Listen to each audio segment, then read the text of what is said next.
Meeting called to order of the Brownsville Independent School District's Board of Trustees regular board meeting scheduled for today, July 25th, 2006 at 5:30 at the Administration Building. Will everyone please rise for a moment of silence and Pledge of Allegiance?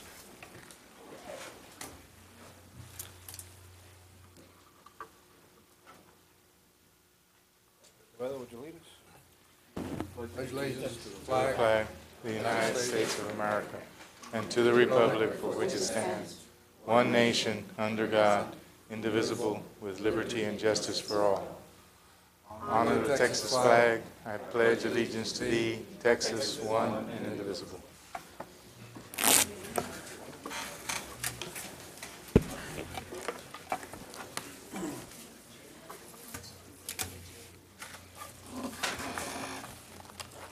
Roll call. Everyone's present with the exception of Ms. Susan Galvan. And our condolences, this past week she had her husband pass away. So our condolences go to her and her entire family. We'll move on to 5, recommend approving the agenda of the regular board meeting of July 25th, 2006 with any corrections. Gonzalez? Thank you, Mr. Lehman, members of the board. Yes, under closed meeting, items A5 and A8 will not be addressed at tonight's meeting. Also, under general function, items A10 and A11 will not be addressed in tonight's board's meeting. Also, item 12, page 71, 071 is to be replaced, and I believe you got that already. And also, item A15, pages 114, 115, and 116 are to be deleted from the agenda, and pages 113A and 113B are to be included as part of the agenda backup. Is that it? That's it. Mr. President, I Yes, have a what they call a point of order. Okay.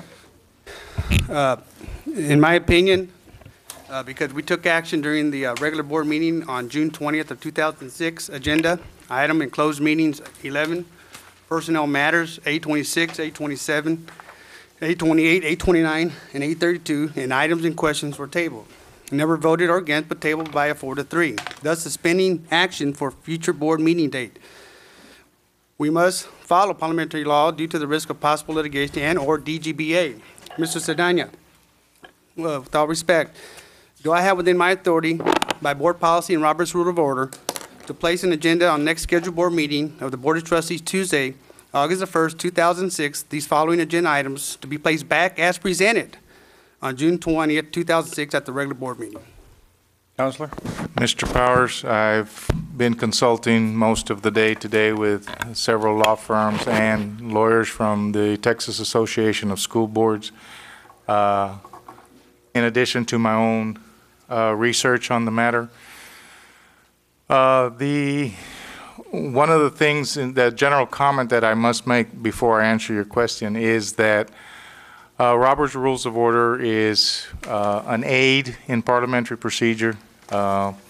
The comments that I've been receiving from attorneys and also from my review of local policy, and also which has been my position during my tenure here, has always been that Robert's Rules of Order is an aid. It is not binding. It is not law. It is not. It's not even what is considered as persuasive authority in the legal parameter of things. It's a guide to attempt to be consistent with, but it is written in such a broad and general sense that it encompasses congressional proceedings. It encompasses everything from your Better Homes and Gardens Club all the way up to Congress and the Senate and the House. It's also quite old, and although it has been revived many times. Bottom line, it serves as an aid to smooth parliamentary matters over. And the bottom line is that local policy, legal policy, dictates what can and cannot be done.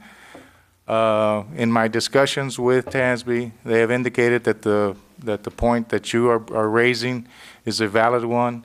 The item was laid on the table, was not disposed of, and through local policy, It is my understanding at this point in time that you could request in writing to have that as part of the agenda and it be put on the agenda. Thank you. That's all. Thank you. Okay, move on to item, You need to, you didn't vote on that. I move. okay, okay. Well, we need to, okay. There's a motion to approve the regular board meeting of July 25th, 2006. All those in favor signify, no. I'll I need a motion and then we need a second, okay. Okay, motion and second. We're back on, ladies and gentlemen, on item 5. Okay, there's a motion. Who made the motion? I made it. I know, made Tuesday. it. Motion and second, okay. I will second. Motion and second to approve the regular board meeting of July 25th, 2006. All those in favor signify by raising your hand, saying aye. Aye. Aye, motion carries. Okay. Item 6, recommend approving the minutes of the regular board meeting of June 29, 2006 and July 11th, 2006 with any corrections. Motion to approve? Move. Second. Second. Is there any discussion? Okay, motion to approve regular board meeting of June 29, 2006 and July 11, 2006. All those in favor signify by raising your hand, saying aye. Aye, motion carries. Mr. Colunga will be abstaining on item 6, Roman numeral 6. Item 7, Superintendent's Report. A, Conference Presentation 1, presentation on the notification of Betterment Fund change orders and contract change orders. Mr. Gonzalez? Thank you, Mr. Lehman, members of the board.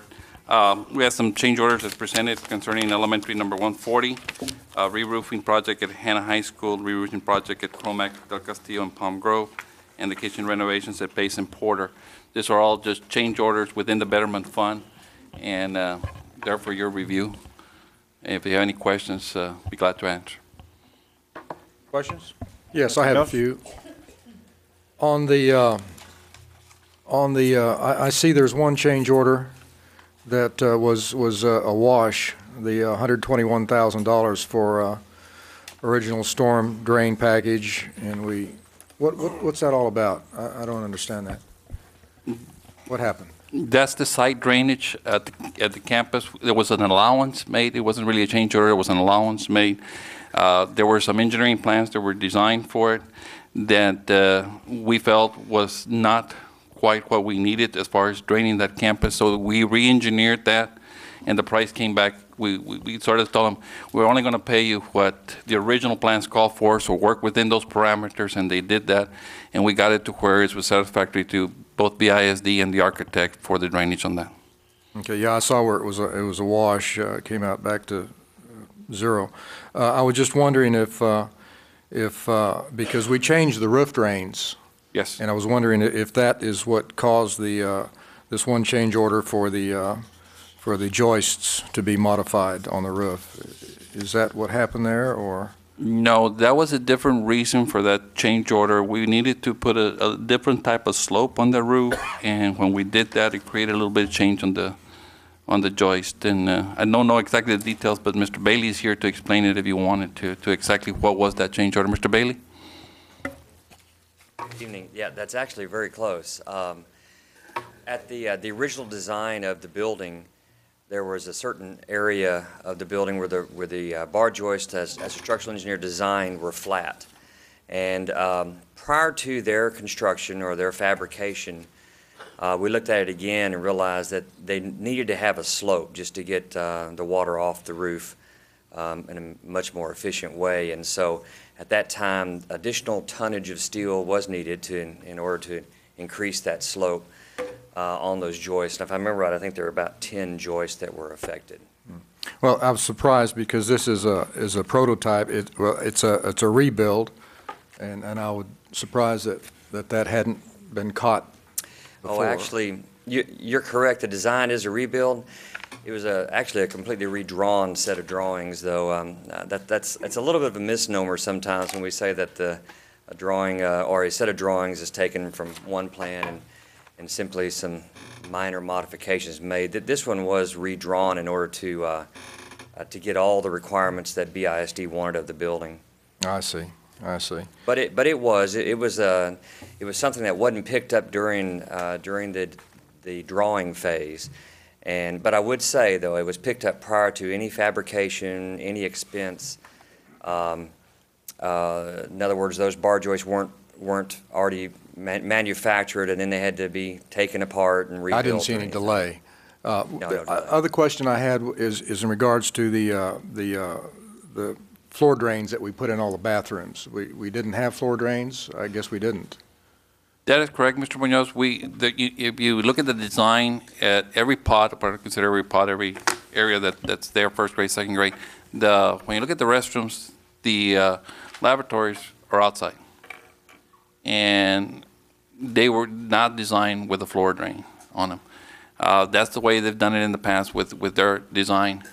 When we looked at it and our inspectors looked at it, we felt that if those lavatories ever plugged up or the P-trap got, the water would overflow and we'd have problems. So we wanted a floor drain in there.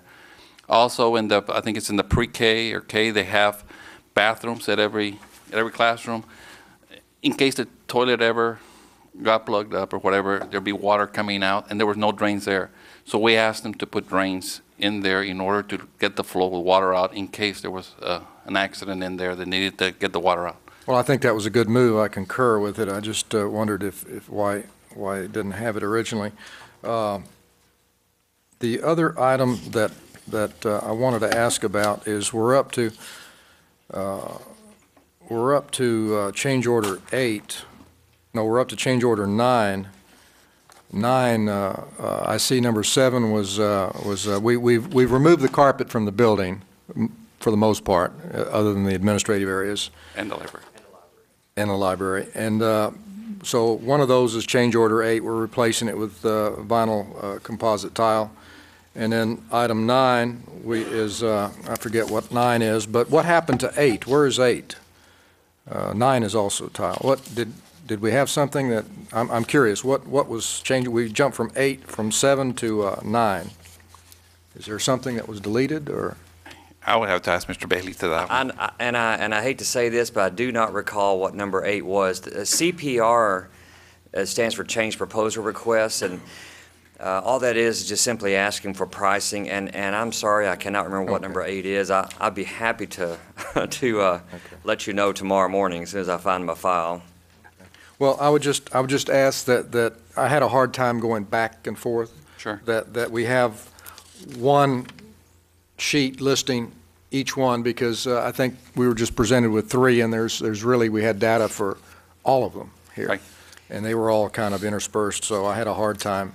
But anyway, bottom line is, it looks like our contingency has increased from 150 to 172 at this point in time, so we're doing well. Yes. Thank you. Further questions? One comment. On the carpet, change order number 6 addresses the corridors. Page 28. Right. Mm-hmm. Where's change order 9? What does that address? You said more carpet? That's more carpet. That's the classrooms. Where's it at? I didn't see it. What page is it at? That's on page 30, Mr. President. Let's see, classrooms. Okay. Fine. And what is that amount? 43? 34. 328. I'm sorry? $34,328. Okay, 34. That's for Classrooms classrooms. And then 13? was for the corridors. It's a Okay. total of approximately, what's that? The 30, 40, 44. 50 something, I believe. That's the net Yes. plus the vinyl replacement. That's net. What's it say? Covering Okay. that. That's Yeah. a credit. It's a credit, total credit. Right. That is correct. My, and when was this decided? 'Cause, I'm looking at the correspondence, because I know I had made an issue of this in June or July.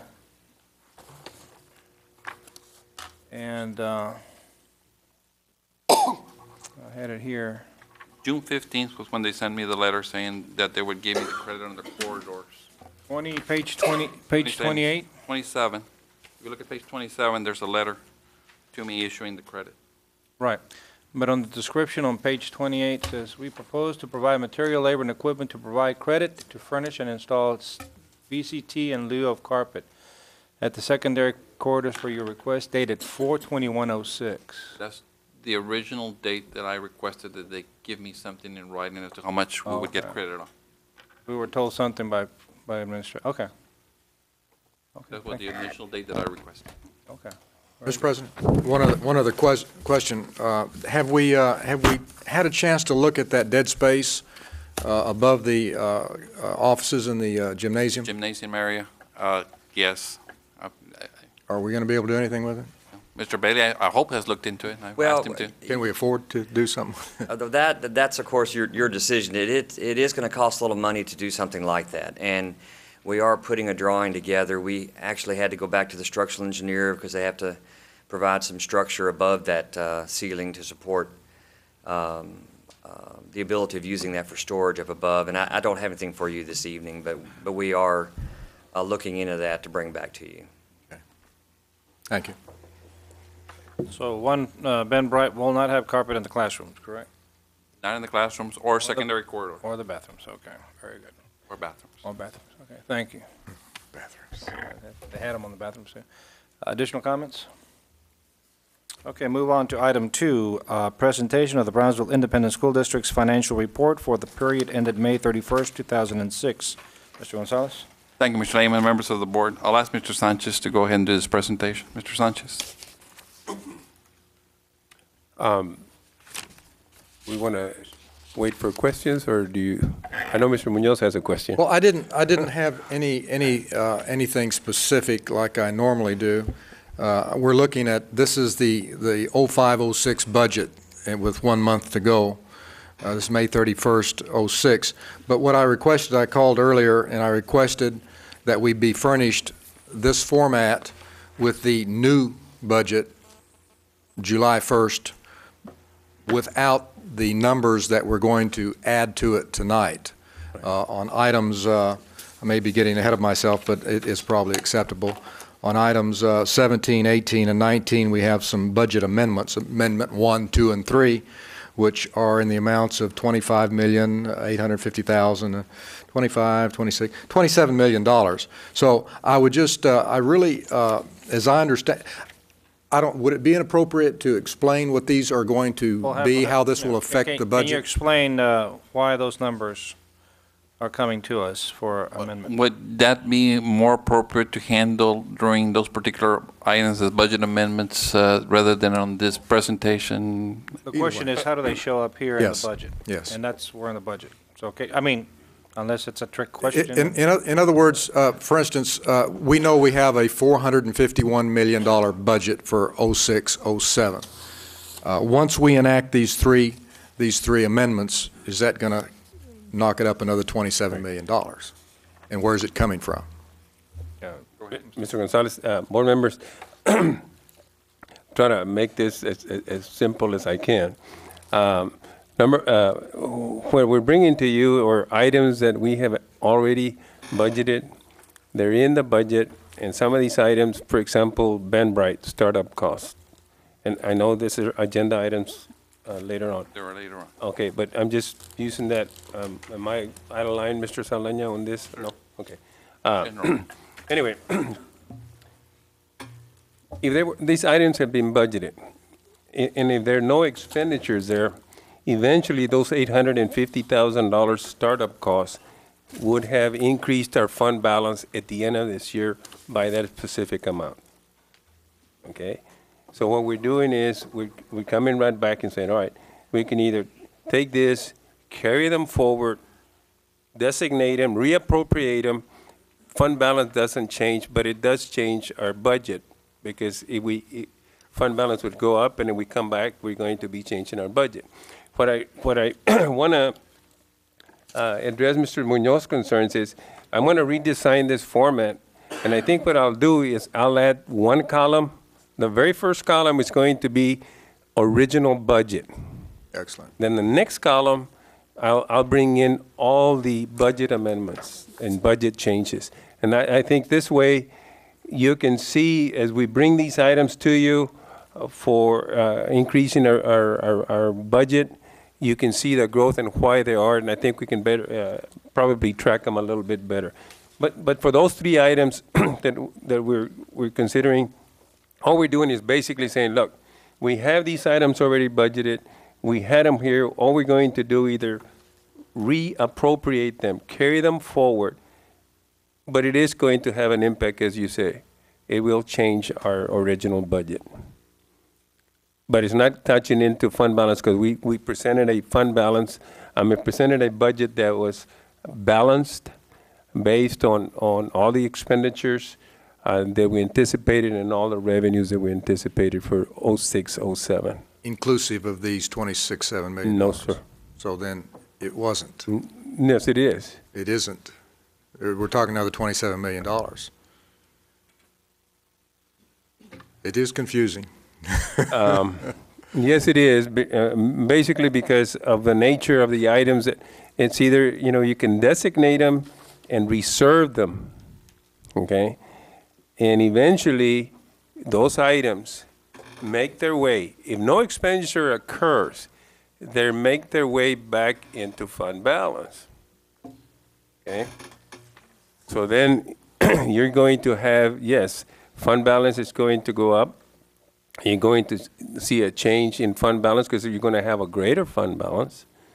But then we come back to you and say, all right, we really need to continue these projects. We need to reappropriate, carry them over, reappropriate. So you see an increase of $850,000, and then you'll see a reallocation of that. So fund balance essentially remains the same. So when our external auditor looks at the period ending June 30th, these $27 million will be reposed in the fund balance, so to speak.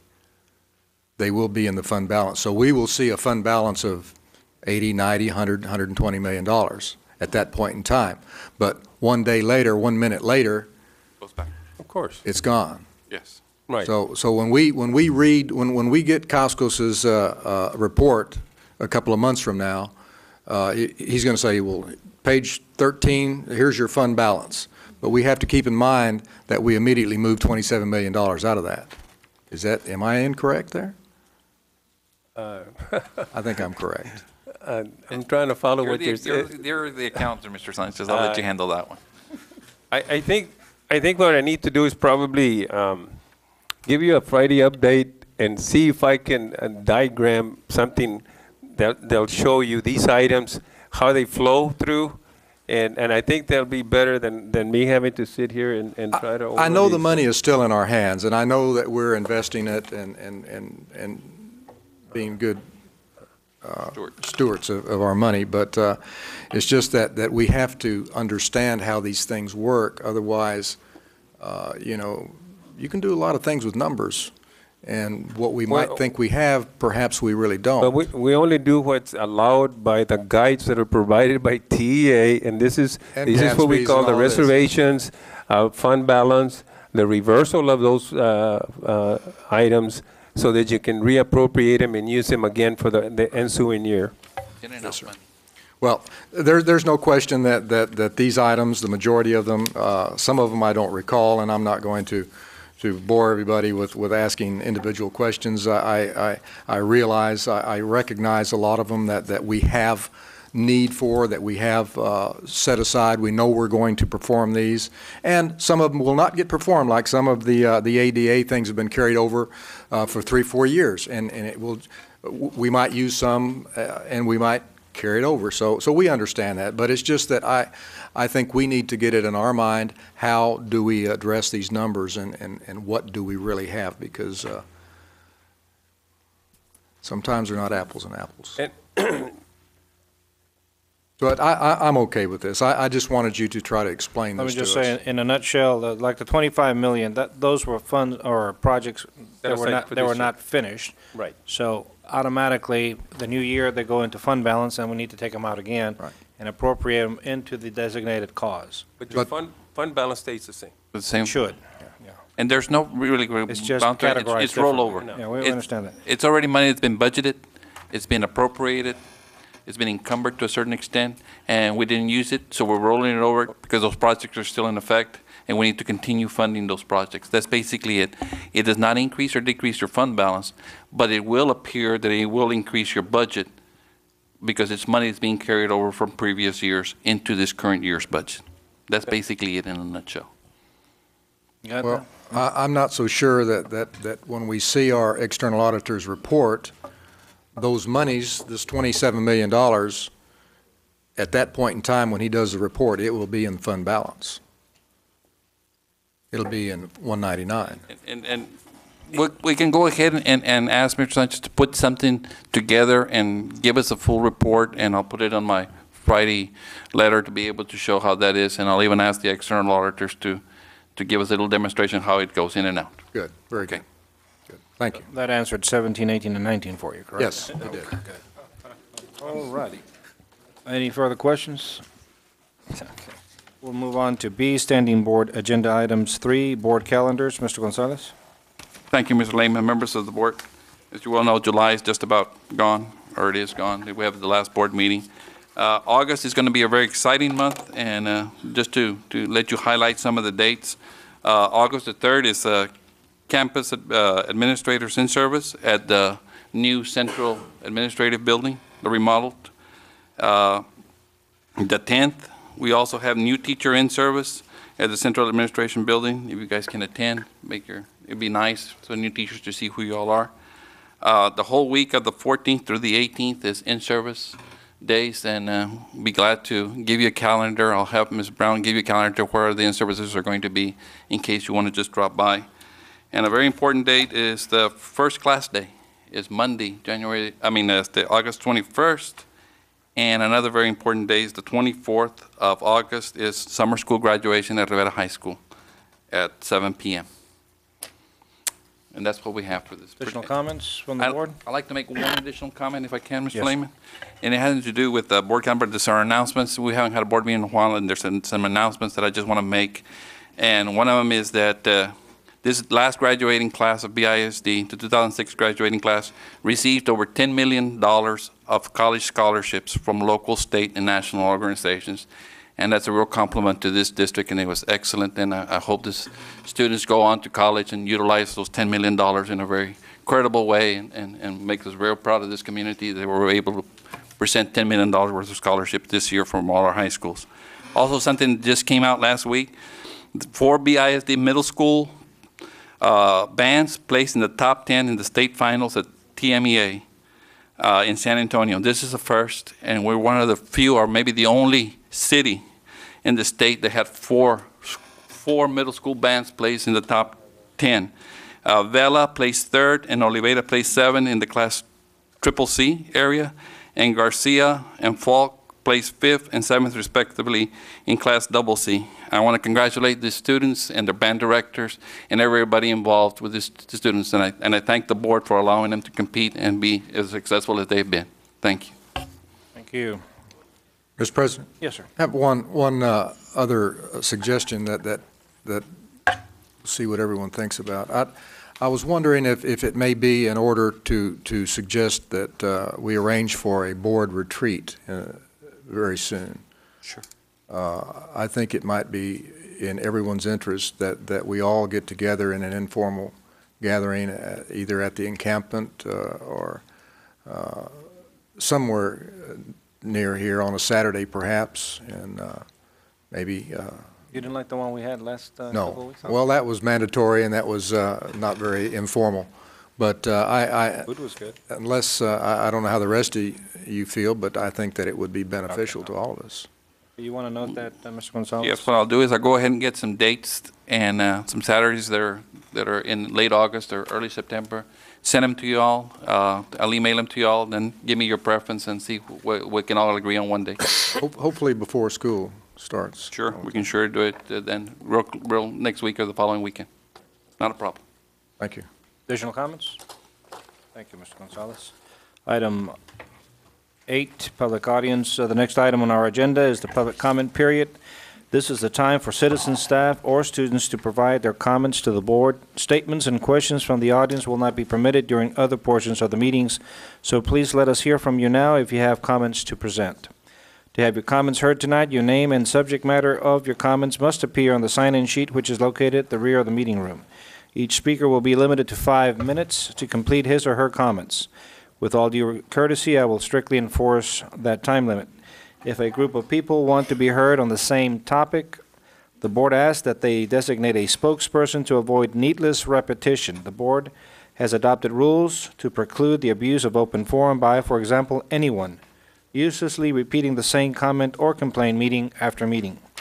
All participants must understand that if your comment, in my judgment, constitutes a complaint against an employee or an officer, I will interrupt and ask you to stop and direct you to proceed with BISD's formal grievance procedures, be that of DGBA, FNG, and GF local of our local policy. With those cautions in mind, we will now be glad to hear the general comments. We'll start with Orlando C. Trevino, general comments. Mr. Board President, board members, Mr. Gonzalez. It's going to be brief, but I want to welcome you back at the helm. You got a huge ship to manage, a huge fleet. I've seen from past experience you were able to do it. I know that you'll continue doing it. You'll continue doing it in the right direction for the betterment of BISD, its students, its employees, the parents, the community, taxpayers, and all. Mr. Gonzalez, I'd like to welcome you back personally. I think the board made a good choice in making you interim superintendent. Thank you, sir, for coming back. Thank you, Mr. Trevino. The next person is Albert Alegria, AOBE. Thanks for pay raise.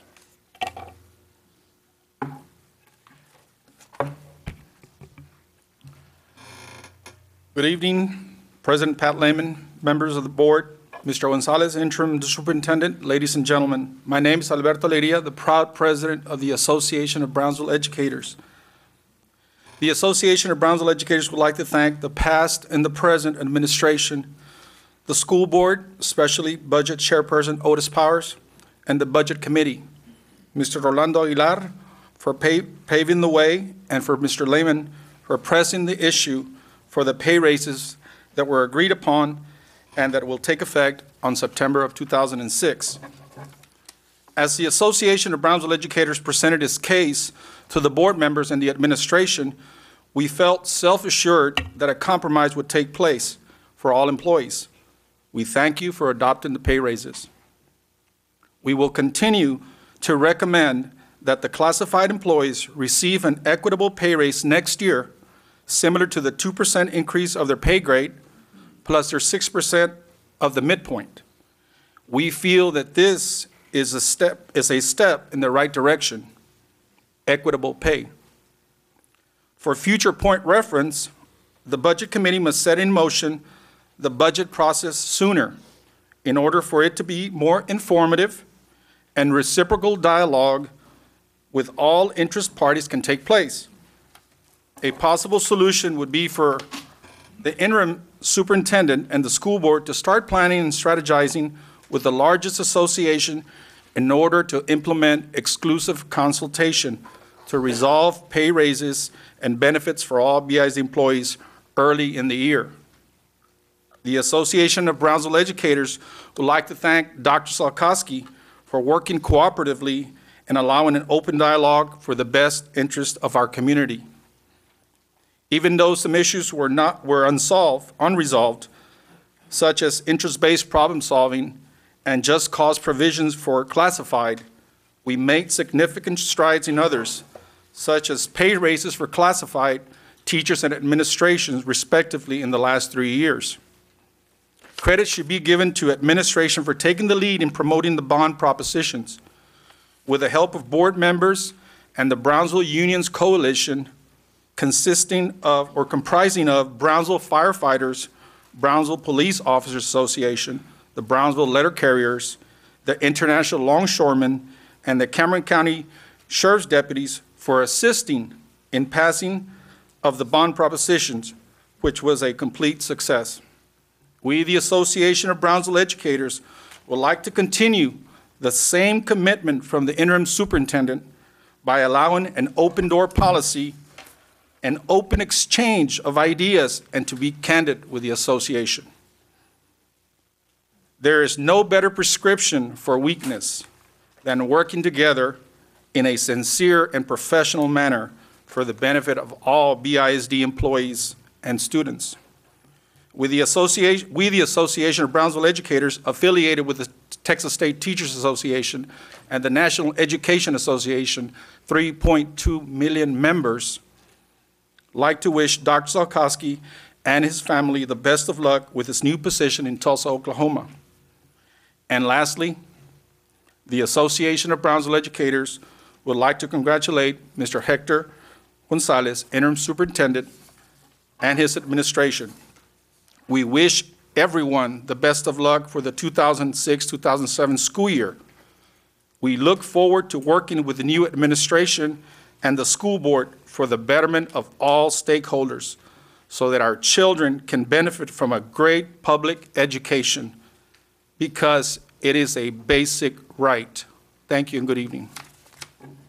Thank you, Mr. Alegría. Next person is George E. Borrego, miscellaneous.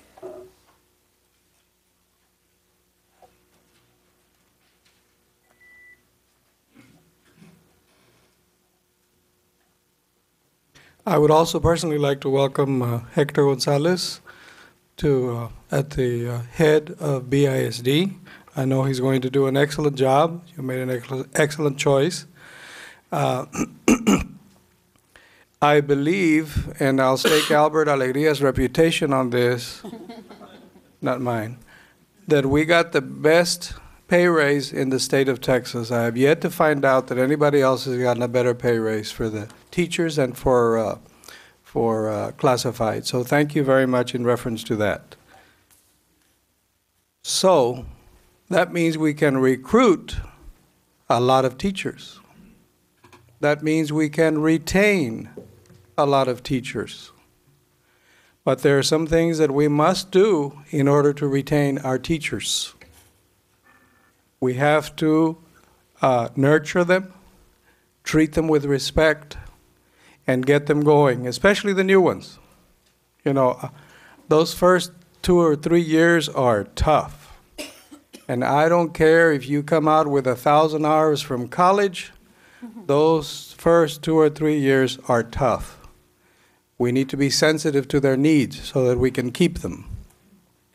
We're also probably not going to lose as many bilingual teachers to Dallas because they can stay in their hometown and get a decent pay. So thank you very much. Now maybe we can start working on some other things. Maybe a Christmas retention stipend. I just invented that. What it means is if you're still employed with the district on December the 1st, you all cut a check to every employee, even to the big man. Okay? Maybe perfect attendance we can look at. Maybe I can have my birthday off. Let's spend some money on quality professional development for our teachers and for our administrators. We have to prepare our staff for the fight ahead with the testing. Even though we necessarily don't support the testing, we do have to do it because it's state law. So let's get some quality training, maybe for the administrators, some legal training, some sensitivity training, some management skills. I'm not talking about my personal principle, by the way. Conversations about the school performance bonuses, which we also disagree with as an association, because they can be divisive. I mean, they're nice. I'm on a campus that's going to get one, and I'm going to spend the check. Not to worry. But they're divisive. When we had the last one, some people were left out. And that was, perhaps it was not intentional, but it did affect their morale. all of us at a campus are involved, whether core, whether elective, whether a janitor, whether a secretary, cafeteria, we are all aiming for that one thing, for our students to succeed. So if a campus gets a bonus, then perhaps everybody on that campus should share. Thank you.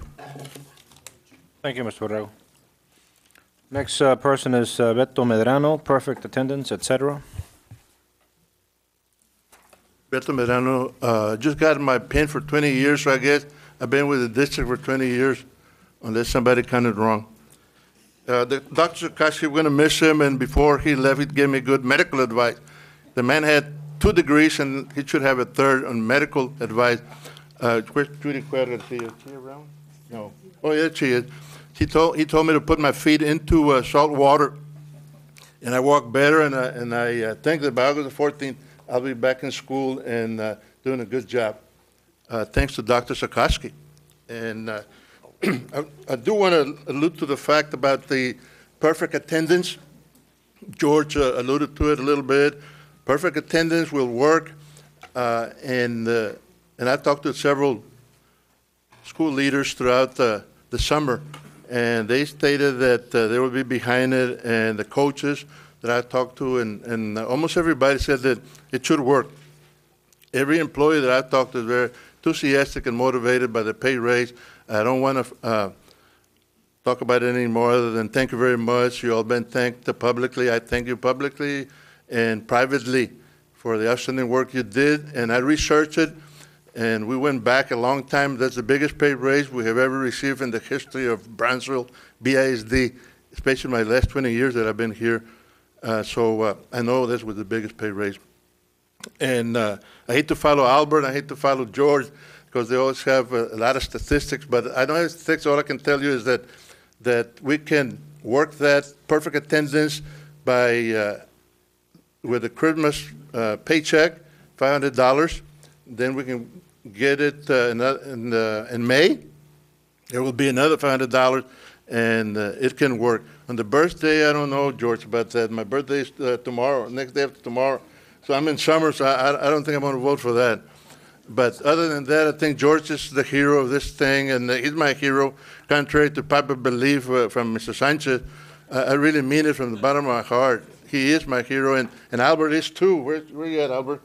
I was coming in from out of town. I won't tell you how fast I was traveling. No DPS troopers here. But the day I was trying to make it so I could talk to Albert before I would, so we wouldn't be talking the same subject, because I know they would leave me out and let him speak because he's the president. So a former president doesn't cut it here.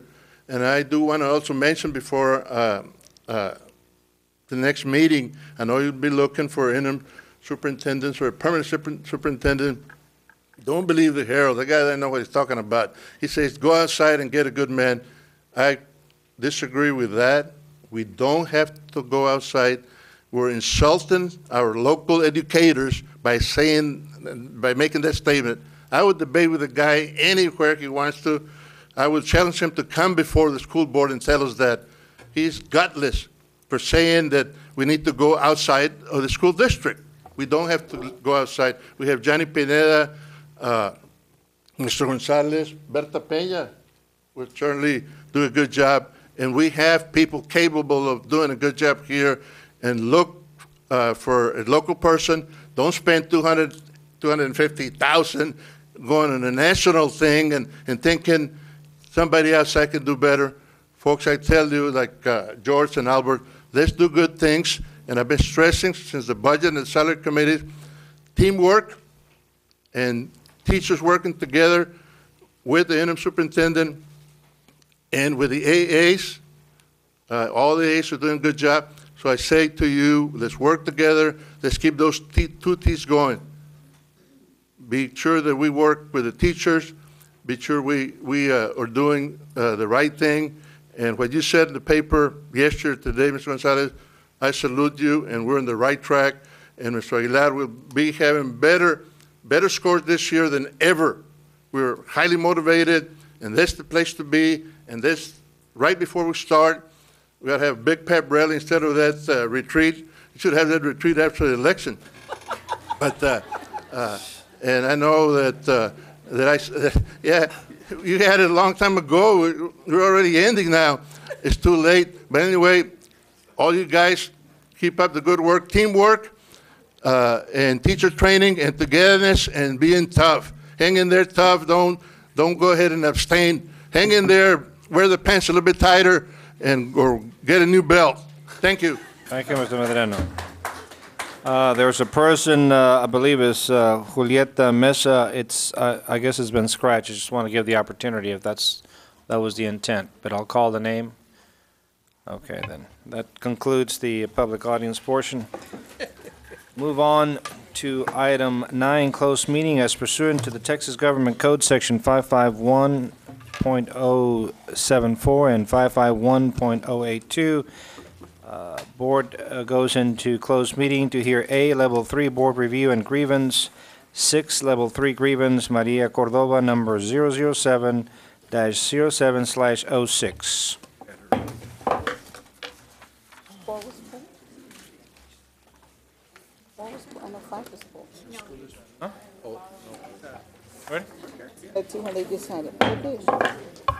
Board reconvenes after closed meeting. Take item 7, board action on public complaint. No action will be taken. 9, board action on level 3 grievance, Maria Cordova, number 007-07/06. Is there a motion? Which is this? 7, Maria Cordova, number 007-07/06. 9. Number 9. Yes. I move that we refer the Level 3 grievance to the interim superintendent for handling the issue of reimbursement administratively. Is there a second? Second. Motion and second. All those in favor signify by raising your hand, saying aye. Aye, motion carries. Move on to 10, consent agenda. I have received a list from my colleagues indicating that there is no need for discussion or deliberation on the following items. Under A, recommend approval of the following general function items. Item 14, 15. Under C, recommend approval of the following budget amendments, 17, 18, 19. Under E, recommend approval of the following requests for proposals, RFPs, item 21. Under closed meeting, A, personnel matters, item 22, 23, 24, 25, 26. Is there a motion to approve the consent agenda items? I move we accept. Move to accept. Is there a second? Second. Motion and a second to accept the consent agenda items. All those in favor signify by raising your hand, saying aye. Aye. Motion carries.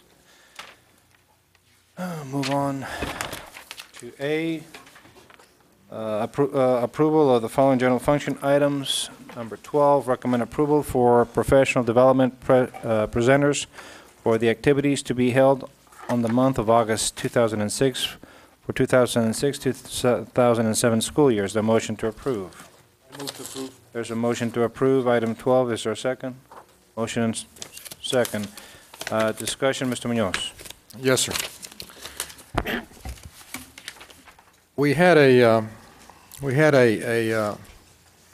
revision to our list, and looking at the revision, it appears we've deleted 2 items from the list, sprinkleisms, if I'm pronouncing it correctly, and Tyrone E. Anderson from that. And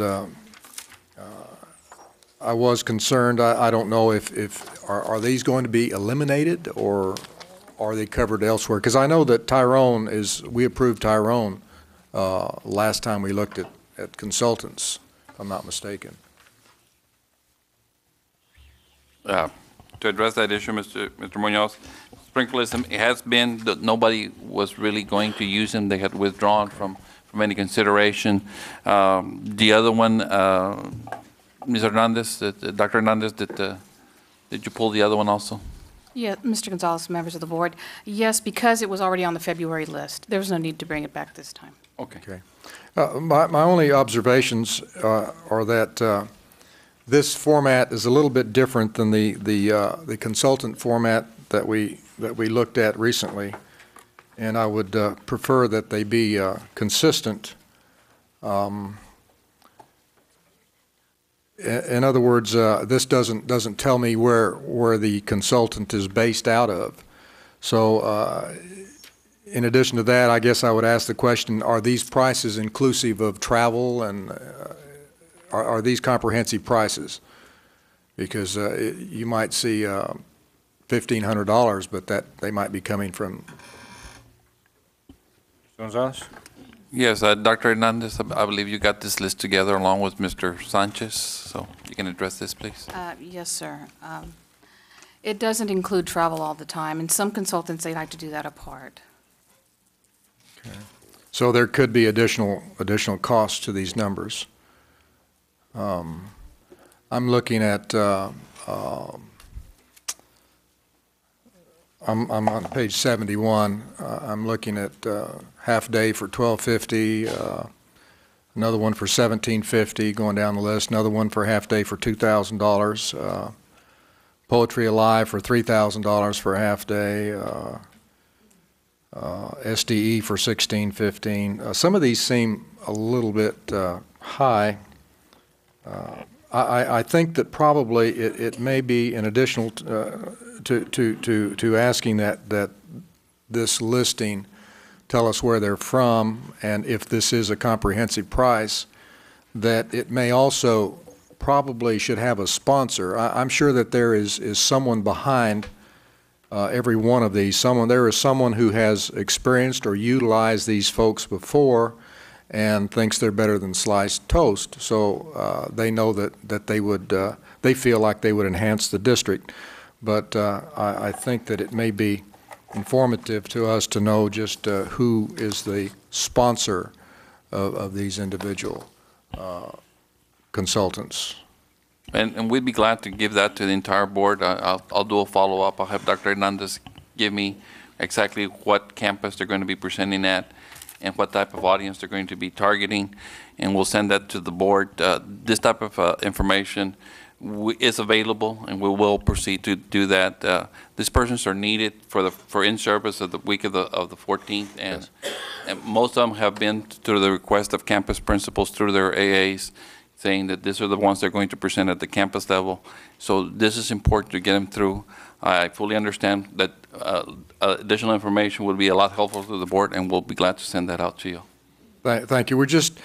I feel, and I feel that if we don't look at it a little closer, that these numbers could very easily escalate. If you don't question them, you say, well, double it. They'll approve it. Maybe we won't. And so I think our questioning in the past has resulted in revised numbers, and periodically we need to take a close look at the value or the cost. In the sponsor's mind's eye, I'm sure that they feel they're invaluable, but we have to maintain certain levels of reimbursement. We have a lot of talent here in the Valley. We have Region 1, we've got our universities, and when you look at what they charge us for some similar services, they're much less than what some of these are. So I think we have to keep that in mind. Thank you. Mr. Colunga. Thank you, Mr. Lehman. In the hiring of consultants, are all of the disabilities being reviewed and bringing in consultants for all disabilities and learning disabilities that would not make it selecting just one or two areas of focus? Be able to respond to that as far as, is there equity in the planning for consultants in the area of all disabilities? Mr. Colunga, to answer your question, members of the board, yes, I visited with Ms. Fox, and she has a list of consultants that she uses, as well as that are part of the other February list that was brought in. This list is to be included for staff development this August, added to the February list. Now, if there are any more consultants that need to come in, Ms. Fox will bring them in. However, she has assured me that she has used consultants for all areas of need in special education. So we're looking at all areas, not just one target area. We look at all areas of needs, and whenever we need them, if we don't have them, we'll certainly come back to the board and address the issue with the board. But at this time, the ones that we have in place are serving our needs. But I'm sure the special ed will consider any and other consultants on an as-need basis, and we'll be glad to come back to the board on that. But we'll be looking at all areas, not at just any one particular target area, but all areas of need. Thank you. Additional comments, Mr. Aguilar? Yes, and I'm pretty sure Mr. Gonzalez is that in the future, when a principal or somebody else needs another consultant, it might not be the list, but that consultant might come out to be the best consultant for a certain area that he needs to address with the teachers. We know that he has that leadway to choose that consultant that he needs that is beneficial to the school and whose teacher to help in instruction. So if it's not in the list, I'm pretty sure the administration will bring it up in the future. And I think this is a good process because it allows our principal to be on top of who is the best consultant at that particular time and for that particular areas that I need in my campus. That is correct, and I'm glad you brought that up. And as a matter of fact, we had a cabinet meeting today, and I told speaking with the AAs in consultation, developing teamwork approach.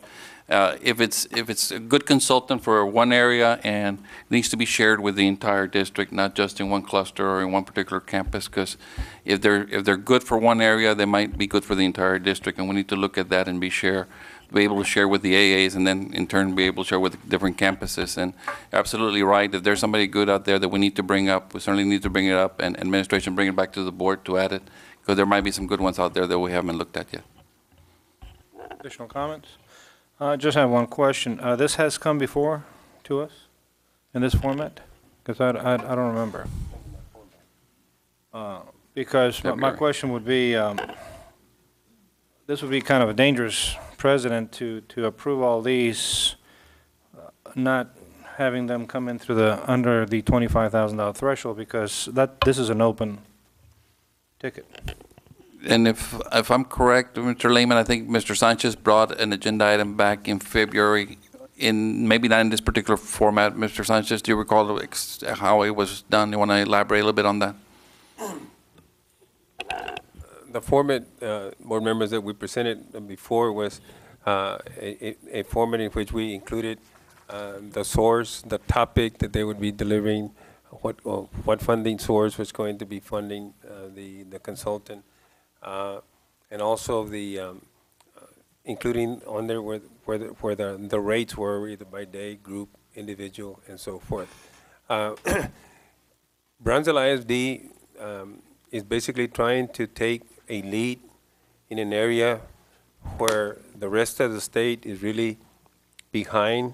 We're getting a lot of compliments from TEA on the way we're trying to approach consultants. As Mr. Aguilar said, we hope we could just keep it open all the time, but what we're basically trying to do for this district is to say, all right, let's go out to the campuses and say, all right, how many in-services will you have in a year? You got 5. Look ahead, plan ahead, look at the list of people that are out there, and try to anticipate all the consultants that are going to help our students be successful. Sometimes it's a very difficult task. The most we can do is to attempt to include everyone. And that was our attempt in February. And apparently you can see there's another list here that apparently we didn't cover all of them. And so I think you have doing what's right for the classroom versus what the procurement code is saying on one hand.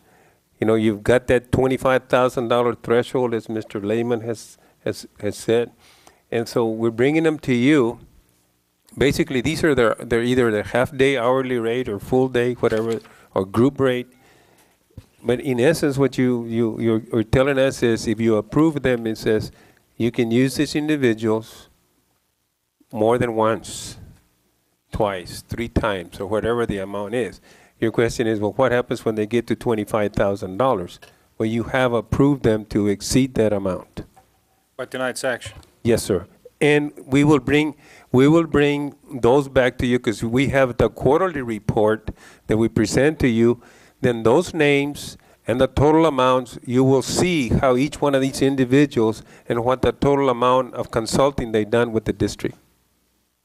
I mean, it's like I said, we're probably on the leading district in the state trying to incorporate the procurement code as to consultants, educational consultants.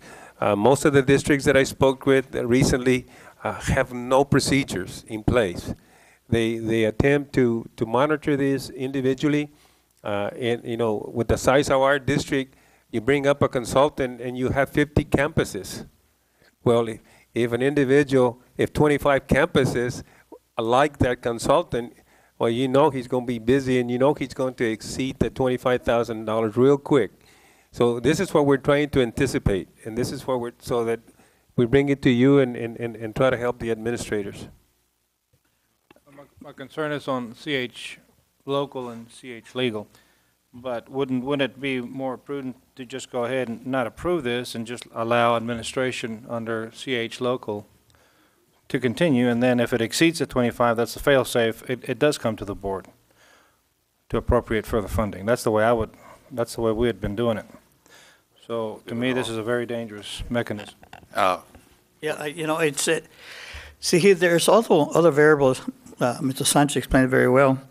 But sometimes, as much as we try to plan ahead of time, I mean, I can sit down as an administrator and plan all my staff development for the whole year. And then when I pick up the phone and I call a certain person, that person might not be available. So what do I do next? So he needs to start searching for another consultant that perhaps would give me that specific need for my campus. So it's not just planning, I have this list, but sometimes it works and sometimes it doesn't. Out of the box. Exactly. I think the key is that they keep track of all the consultants that we hire on BISD, and when it reaches the $25,000, they put a stop to it, and they're going to have to come bring to us. To the board, yeah. Yes. I agree with that. I lost my train of thought. But the mechanism is already in place. I would prefer that as opposed to giving, no, I know what I was going to do. The fiscal implication, not to exceed approved budget local and categorical funds. What is that number? How many millions of dollars? Give me a number, any number. Mr. Sanchez, with all due respect, but those monies, it would be impossible to give you a real number on. It would be it's strictly guesswork. But there is money for consultants, and I'm sure that every administrator is prudent in the way they use their money for consultants. I would certainly hold the AAs accountable to look at who they're using as consultants. And I'm asking all the AAs this year, it's a little bit different, to meet every Tuesday morning at 8 o'clock, to be able to share with each other to let the right hand know what the left hand is doing. And that time they will be able to have opportunities to share with each other as far as what consultants are doing and what they've been doing at their campuses, and help Mr. Sanchez be the gatekeeper as far as the $25,000 threshold per consultant.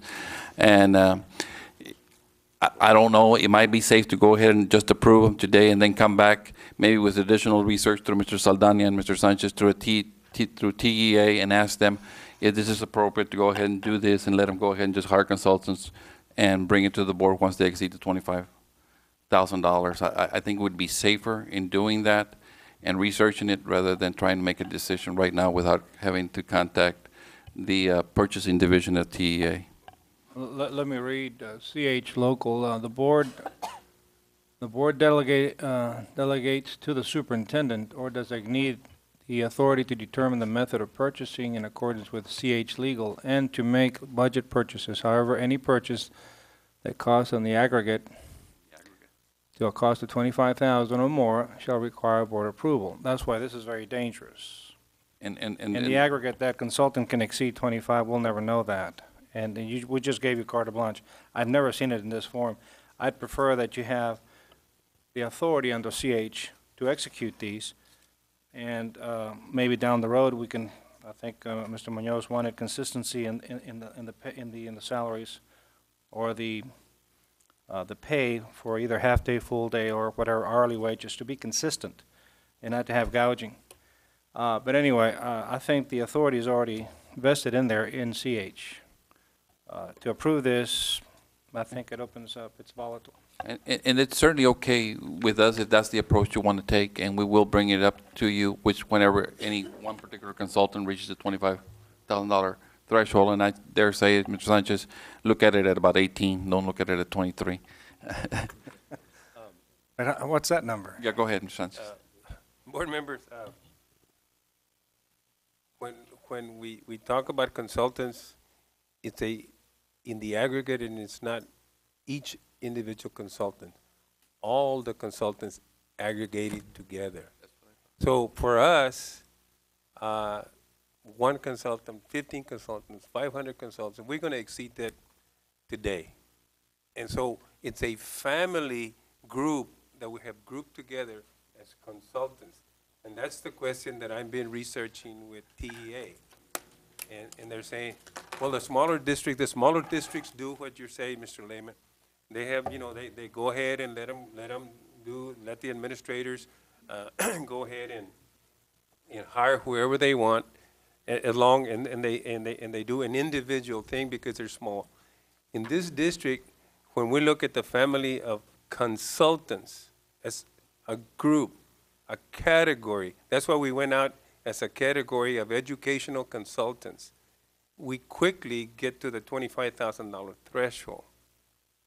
And so that's our dilemma. Here we are, we're trying to do the right thing, but doing the right thing may not be what is good for the campus at the campus level and what we need to do to be successful. And TEA says one thing, and says, well, we commend you for trying to do this and holding the line. And that's, of course, we want to be at the higher standard for this district, that we're trying to do the right thing when we talk about consultants. So it's a difficult thing to just say to abandon when eventually it's going to come back and somebody's going to say, well, in the aggregate, Mr. Sanchez, all the consultants put together, not just one individual consultant or vendor exceeding 25. And we've got 100 individuals here. Well, they're going to exceed. As a family, they're going to exceed that. Well, let me just clarify that. I think if we go to buy 3 vehicles at different times, in the aggregate, those 3 vehicles exceed 25, the third vehicle has to come for board approval. I think that's what the law means. Authentic learning on the page here. How many days do you propose they're going to be? Just one day. Okay, that's 25. Because if they exceed 10, that's already 25,000. So this mechanism is dangerous. So I would just give you the power vested already given to administration under CH local and legal, and then come back to the board if these items exceed 25. That would be my position. Anyway, I'll leave it at that. I don't want to kill the issue to death. But anyway, any further comments? Okay. There's a motion and a second to approve item 12. All those in favor signify by raising your hand. All those against, same sign. Aye. Forgot I was in favor of it. I'm sorry. Okay. Well, I didn't see any. Do it again. No, well, Okay. All those, everybody's thinking about the money, huh? Yeah. Okay. There's a motion and a second to approve item 12. Is there a motion? Signify by raising your hand, saying aye. Okay. Okay, all those, there's 4. All those against, same sign, aye. Motion passes. Item 13, recommend approval of resolution number 008/06-07 for the Brownsville Independent School District to participate with the Texas School Safety Center of San Marcos, Texas, to train BISD law enforcement officers, administrators, and all staff in the Emergency Operations Plans NIMS with the passing of Senate Bill 11. Is there a motion to approve? Motion to approve item 13 and a second. Discussion, Mr. Munoz. Yes, thank you, Mr. President. The reason I circled it is I think it's a good program. And I think the costs are reasonable costs. This is at apparently, let's see, this is Texas State University, San Marcos. They're going to send people down here to train our law enforcement, and it appears that we'll probably send a representative, an administrator from each campus for the legal training, the one-day seminar. The only question I had, and Superintendent Gonzalez and I discussed it earlier this evening, was that it says here not to exceed budgeted local funds, and looking at page 73, it's pretty easy to come up with a not to exceed number that would give you the latitude not to, I don't know if this is $70,000 or $20,000, but when it really bothers me when I see not to exceed $450 million is what it says. So I think that we have the wherewithal. The information is here. We're not saying don't do this. It's just like we would like to have an idea if this is going to be $30,000 or $20,000, or and if it's going to be 20, well, say not to exceed 22.5 or something, and you won't. But it bothers me when I see these not to exceed numbers with no numbers. We do know what the number will be, but the program is good as far as I'm concerned. Thank you. Additional comments? Okay, there's a motion and a second to approve item 13. All those in favor signify by raising your hand, saying aye. Aye. Motion carries. Item, or Section B, recommend approval of the following payments. Item 16, recommend approval to pay ACR Engineering Incorporated $5,805. Ambiotech Civil Engineering Group Incorporated $1,749. Thrash Consulting Engineering $1,510 with 20 cents. Gomez Mendez Science Incorporated $4,202 with 40 cents. Auden Consulting Group $1,737.22.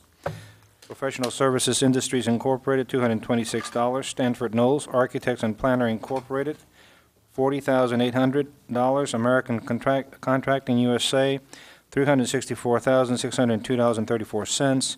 Central Air and Heating Incorporated, $259,825. JDS Construction Company, $175,550 with 50 cents.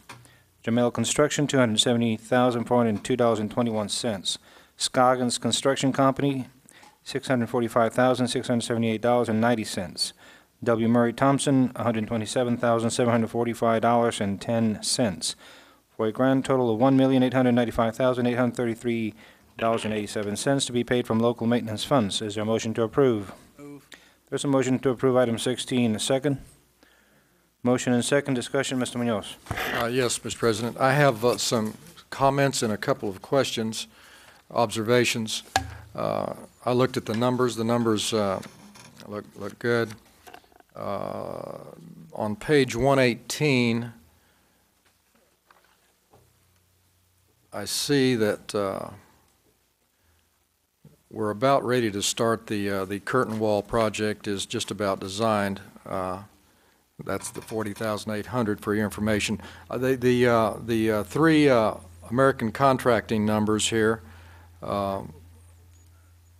We have, if you look at the first one for $153,000 and the third one for $85,000, I notice there's one of them is dated 6/20 and the other one's 7/11. So there's 21 day between the billing cycles. Is that SOP with us? I thought we asked contractors to bill once a month. You've got billing number 3 and number 4, and they're 21 days apart. They can, when the architect, Mr. Munoz, if it's okay, Mr. Lehman, what we do on the billing cycles is when the architect reviews and approves and submits it to our staff for review, our staff reviews it and goes and actually verifies what's being done. And what we have is that they will get paid after board approval X number of days, and they have to submit it to us at least 2 weeks before a board meeting in order for us to review. So we have our deadlines, and a lot of times they might come in a little closer than once a month simply because of the fact that we might have held on to one to make sure that they were doing what they were doing, and then maybe a correction had to be done and resubmitted. So we look at everything before we bring it in. We make sure the architect signs off on it, then we look at it, and if there's a mistake, we make them look at it again. So it's usually once a month, but if there's opportunities to get more in, and they've done it, or if they have to be taken back and then be brought back again, that's what we do. Well, there may have been some, now that I think we may have had some problems here with the month of June where we had some delayed meetings and rescheduled meetings. The other item, the middle item, the re-roofing project at Hannah, this is a final payment of $125,000, and it appears to be the release of the retainage. That project, we were told, was complete. My question to the administration, are the punch lists to our satisfaction? Have they been satisfied? I have, Mr. Munoz, members of the board, Mr. Lehman, if it's okay. What I have done is I did ask Mr. Tapia, and I did ask that if he checked with the architect, which is Gomez Mendez Designs, on this, and they said yes, everything had been taken care of, and that there seemed to be no problems. They had no problems releasing that. So, okay. I did not have the opportunity myself this week to actually go give the final walkthrough on it, but I relied on staff information on that. Okay.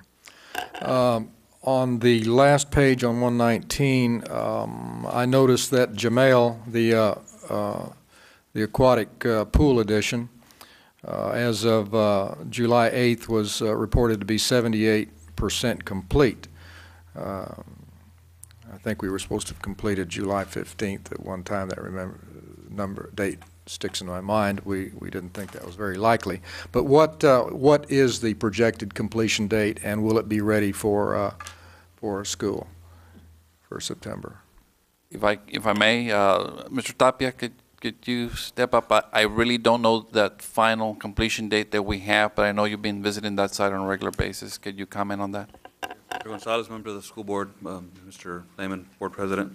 The project is a little bit behind. It started a little bit behind with the type of pier systems that we were doing, and we had to stall and wait till they did the correct way. So we lost about 6 weeks on that. We're still probably out about 6 to 7 weeks out final completion, okay, as per the latest estimate. Okay, so it will be probably early September, then, most likely. And the last one that I had was Murray Thompson, the addition at Vermillion. It appears as of June 23rd, so they were 81% complete. They're probably a good 90% now. What is the estimated completion date of the Vermillion library addition? Do we have that? Will that be ready for September? I would think it would be. As a matter of fact, Mr. Munoz, I went out there myself and I walked it because it's a beautiful little library that's being out there. And when I walked it about 3 weeks ago, it was pretty well 90% complete. Okay. And I did ask Mr. Thompson. He assured me that when school arrives and children arrive, that library will be ready for use. Great, great. That's all I have. Thank you. Additional comments? There's a motion and a second to approve item 16. All those in favor signify by raising your hand, saying aye. Aye. Aye. Motion carries.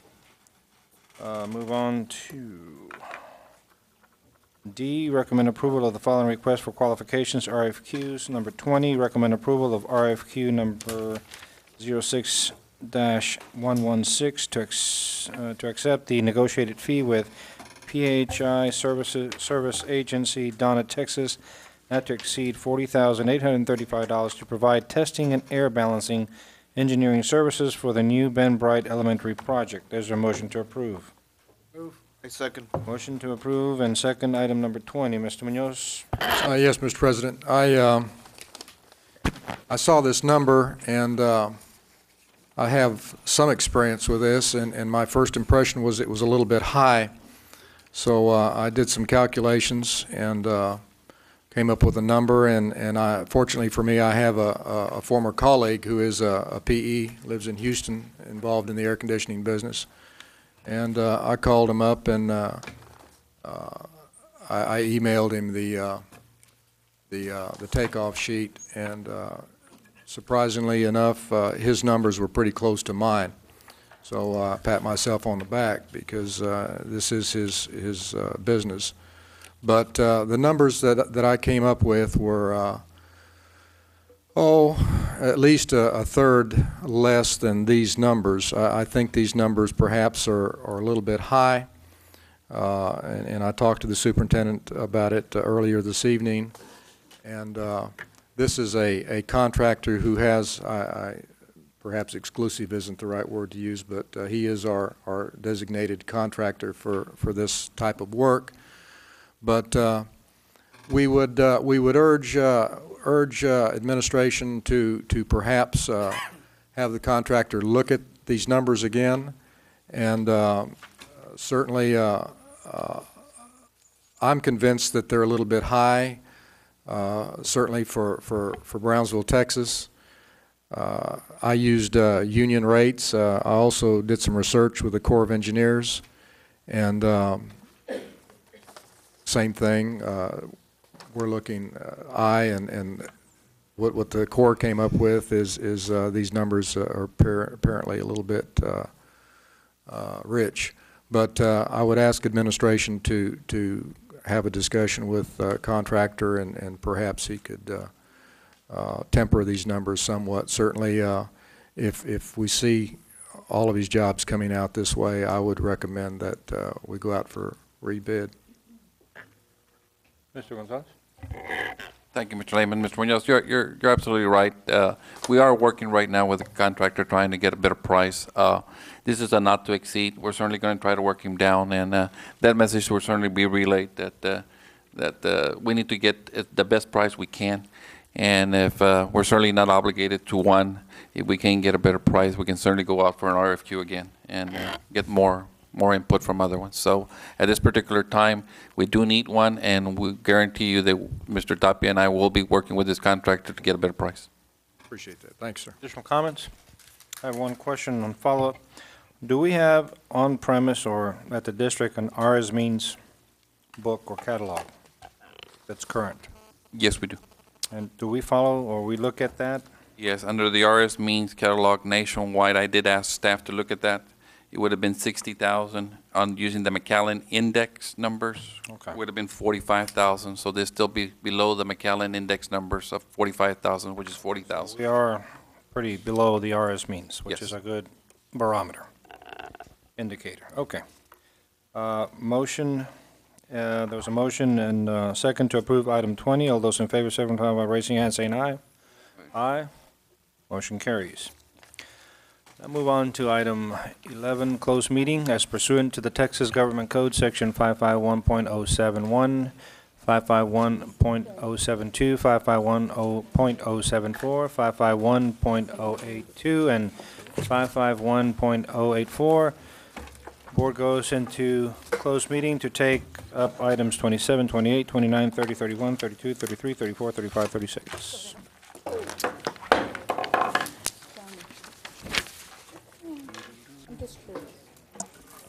Superintendent.